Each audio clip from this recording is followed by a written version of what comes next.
नमस्कार दोस्तों, स्वागत है आप सभी का आपके अपने YouTube चैनल सिंपल मार्ग में। दोस्तों, अगर आप हमारे WhatsApp ग्रुप को ज्वाइन करना चाहते हैं तो डिस्क्रिप्शन में उसका लिंक दिया है, वहां जाकर आप हमारे WhatsApp ग्रुप को ज्वाइन कर सकते हैं। नर्मदे हर। दोस्तों, नर्मदा परिक्रमा की इस यात्रा का आज अपना दिन है 79, शुक्रवार 23 मार्च 2018। शिवाला घाट, खेत गांव से देवरी, पिपलिया टोला, धुई दादर, बिलासपुर, खाती, हरही टोला और मीरिया। जैसे कोई विद्युत उपकरण रात भर चार्जिंग में रहे तो सुबह उसकी बैटरी पूरी तरह से चार्ज हो जाती है। ठीक उसी तरह से मैया के सानिध्य में रहने से परिक्रमावासी अनायासी उस सकारात्मक स्पंदनों के प्रवाह में चार्ज हो जाता है। हम भी प्रातः 5:15 बजे आज के इस नए दिन के प्रवास के लिए चार्ज होकर जागे। चौच कर्म के बाद हम स्नान हेतु नर्मदा जी के तट पर आए। कल बहता ये जल प्रवाह ना जाने क्या कहना चाहता है। ऐसे ही विचारों के बीच हमने उस अत्यधिक ठंडे जल में स्नान किया और फिर ऊपर आश्रम में आकर आज प्रातःकालीन पूजा की। इसके बाद मैंने आश्रम द्वारा दिया गया चाय प्रसाद पाया और फिर हमारे नोटबुक पर सील और हस्ताक्षर लेने के बाद हम 7:10 पर देवरी की दिशा में आगे बढ़े, जो यहाँ से करीब 9 किलोमीटर दूर है। अब आगे मैया की धारा पतली होते होते अमरकंटक के पास एकदम ही कम चौड़ी, मुश्किल से 2 कदम रह जाएंगी। अतः जंगल आदि में मैया की धारा को किसी पहाड़ी नाले के बीच भेद समझने की दुविधा ना हो, इसलिए हम थोड़े ऊपर के ही मार्ग से चलना चाहते हैं। चलते हुए हम प्रातः 9 बजे देवरी में आ गए। यहाँ से आगे चलते हुए हम पिपरिया टोला आ गए और फिर कुछ बिस्किट आदि खरीदने के बाद फिर चलते हुए धुई दादर। सुबह के करीब 10:30 पर हम कुछ देर सुस्ताने के लिए सरकारी विद्यालय के पास के खुले मैदान में बैठे गए। इसी दौरान रवि जी अपने घर पर उनकी माता जी से फोन पर बातें करते रहे। तभी 2 महिलाएं, संभवतः सासू बहू, वहां पर आ गई।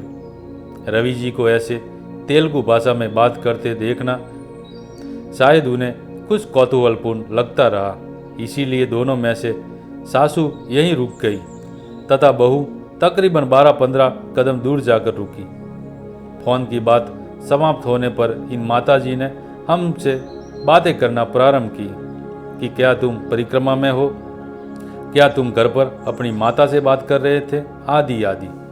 पर मुख्य आश्चर्य का विषय ये था कि हम जो भी कुछ मन में सोच रहे थे उसका उत्तर ये माताजी प्रकट रूप से दे रही थी। उन्होंने हमसे कहा कि चिंता की कोई बात नहीं है, जैसे अब तक परिक्रमा हुई है वैसे ही आगे की परिक्रमा भी अच्छे से पूर्ण हो जाएंगी। साथ ही कल 11 से 12 के बीच हम अमरकंटक पहुंच जाएंगे।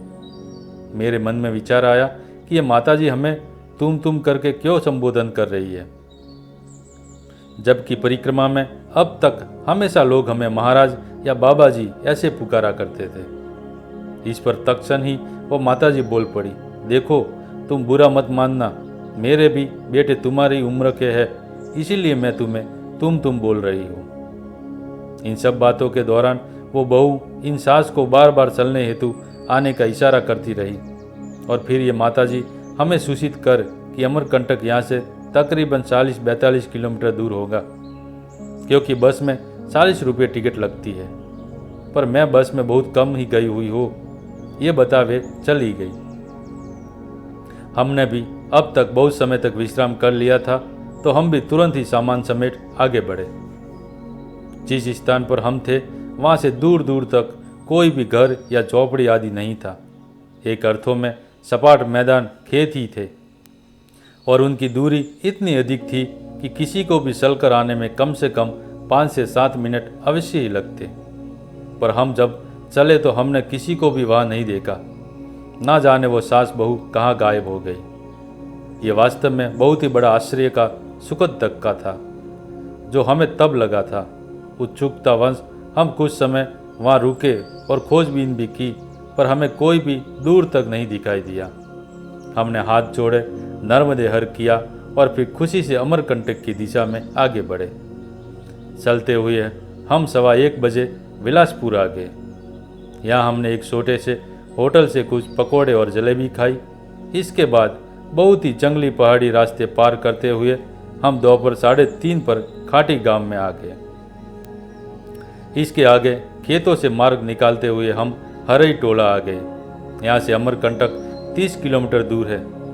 मेरे माता पिता दक्षिण तट पर करंजिया तक आ गए थे। उन्होंने वहाँ से हमें फ़ोन किया कि हम जहाँ हैं वहाँ वो हमसे मिलने आएंगे, पर क्योंकि हमारा रात्रि का निवास कुछ भी तय नहीं था, अतः हमने उनसे कल दोपहर तक अमरकंटक में ही मिलने की जानकारी दी। इसके बाद कुछ सुस्ताने के बाद आगे चलते हुए हम शाम 6:30 पर मिरिया गांव में आ गए।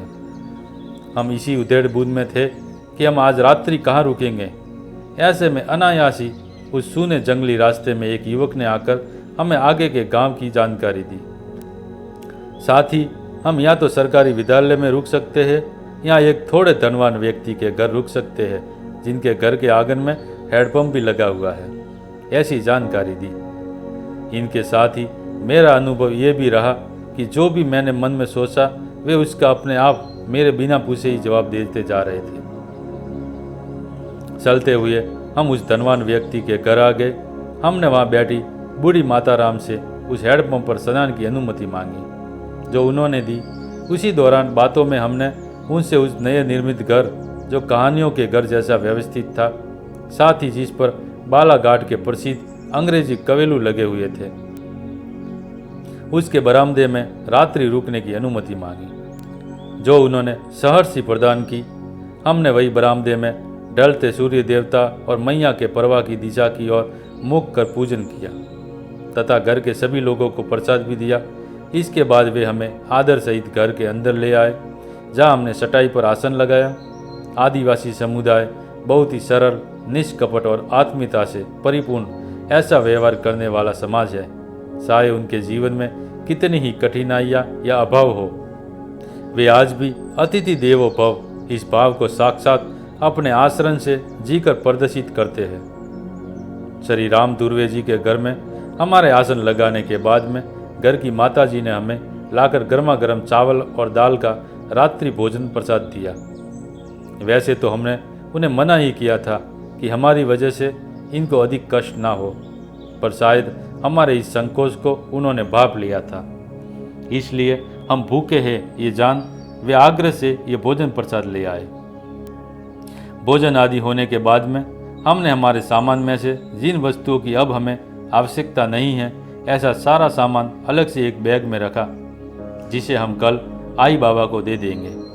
बिना किसी कठिनाई के मैया ने हमारे रात्रि निवास और भोजन की कैसे चिंता की, साथ ही सुबह मिली वो माताजी कौन थी आदि माई के विषयक अनेक विचार मन में आते रहे और इन्हीं में नींद लगी।